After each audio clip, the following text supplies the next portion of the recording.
મહત્વના સમાચારો સાથે હું છું મિત્તલ। મોટી ખબર સામે આવી રહી છે।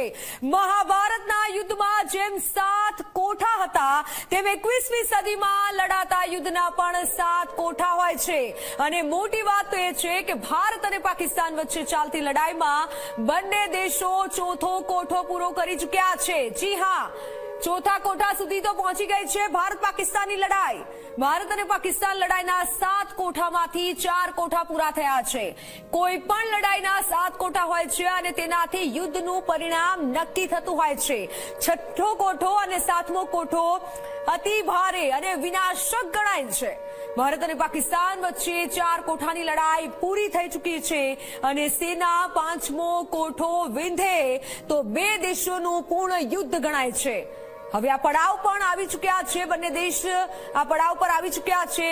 આપને પણ જણાવી દઈએ કે પહેલગામ હુમલાથી લડાઈનો પહેલો કોઠો શરૂ થયો હતો અને તેના પછીના 17 દિવસમાં ભારત પાકિસ્તાનની લડાઈ ચોથા કોઠામાં પહોંચી ગઈ છે।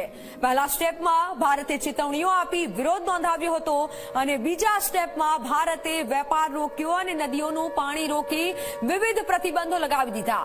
ત્રીજા સ્ટેપમાં લશ્કરી દળોએ પોઝિશન લઈને મોરચો ખોલ્યો અને પરીક્ષણ શરૂ કર્યા અને ચોથા સ્ટેપમાં ભારતે એર સ્ટ્રાઇકથી 9 સ્થળે હુમલો કરી આતંકીઓને ખતમ કરી દીધા અને હવે ચોથા કોઠા સુધી પહોંચી ચૂકી છે બંને દેશોની લડાઈ।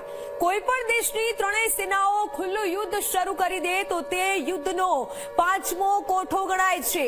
એ પણ જાણી લો કે છઠ્ઠા કોઠામાં નાના પરમાણુ શસ્ત્રોનો ઉપયોગ કરવામાં આવે છે અને તેના પછી જો કોઈ દેશ પોતાના અસ્તિત્વ પર ખતરો મહેસૂસ કરે તો યુદ્ધના 7મા કોઠામાં કરવામાં આવે છે ભારે પરમાણુ શસ્ત્રોનો ઉપયોગ।